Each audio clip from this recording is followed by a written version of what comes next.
Hello, this is Shannon from HAULCUT Equipment Hire. This is the Rotary Hoe tiller. So there's a few uses for this. This is one of my favourite of the fleet. That's why I keep it going. Fully mechanical. There's no fluff about it. Belt driven. Basically, it's just engine straight to the ground. So pretty powerful little machine. It's self-propelled entirely, so the aerators aren't, which I get a lot of questions for. They're just propelled from the coring, so mechanically this is literally self-propelled, so it actually drives the tyres. The uses would be for the gardens, to build garden beds, or till soil for planting, or cultivation as well, that's the same as tilling. Many use it, and it's quite popular for before you turf. It is advised that you run through it with a rotary hoe to soften the ground so the turf actually can root into the ground. Second option to this, people wanting to, I guess, start fresh with their lawn rather than going through the expense of turfing. Once again, rotary hoe your whole yard, and basically you can put additives or manures or whatever you're going to put in there for nutrients as well, and then seed, and basically the same sort of result. So I guess running this machine, once again, it's very old school, very aggressive. An old Subaru, 8.5 horsepower. So this definitely has the power to do the job. I haven't installed it out yet. So keep in mind that it is self-propelled, and you've got this size engine running these wheels. It has the potential to do some damage as well. So I guess I'll show you here first. Dangerous part. So when you start it, don't have that up. Don't have kids around. Just be very careful. Obviously you don't want those going on your feet. Wear boots as well. Alright, so on off switch here.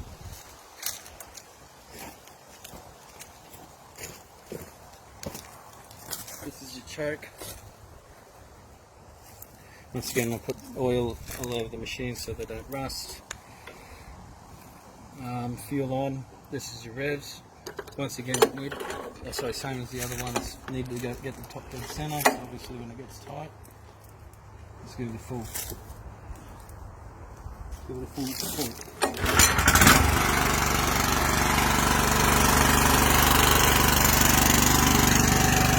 So to engage the teeth, or the tiller,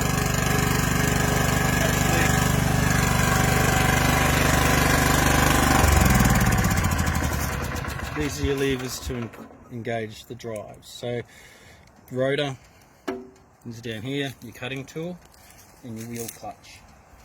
So here, basically to engage, let's go with the tiller.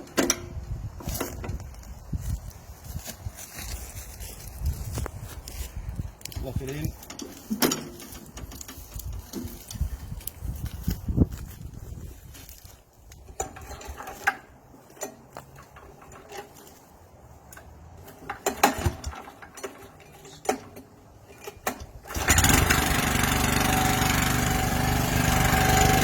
Nothing's operating at the moment until we use this lever.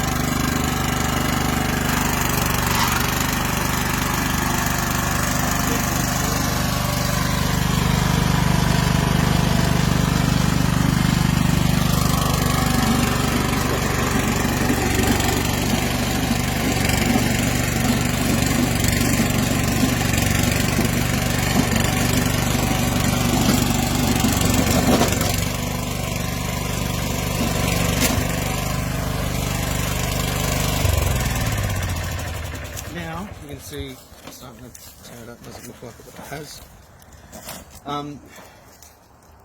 Now we want to drive, so we want to get this machine driving so it self-propels through the whole lot. I'm a bit different the way I operate this.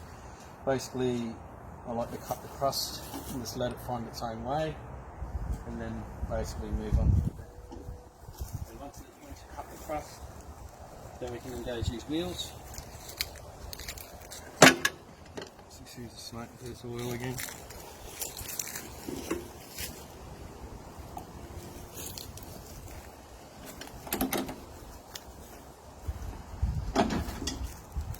Reason why we're rolling it, excuse me, it is basically so that the gear actually engages.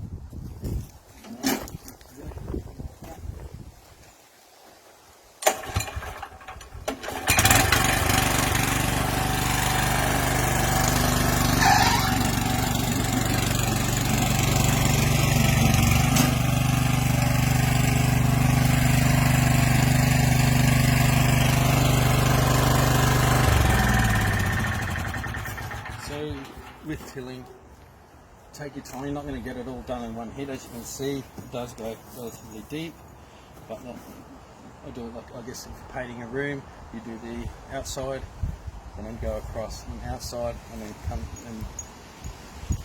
come into the center and start filling it in or cutting it crossways. Another secret is to wet it before you do it. That makes things easy. You can have the rotor disengaged and just have the wheels engaged, so you don't have to push it to wherever you need to go. For example, putting it up ramps or whatnot. That's pretty well it. I don't think I need anything else. Oh yeah, if you want to turn it around, it is easier to disengage the wheel clutch. Why? Because it's lock center. It's like a lock. Like that. That's it. Just always have someone around. If you're loading it, just please make sure you remember how heavy it is, because it is very deceiving that it is only a small machine. That's it. Thank you.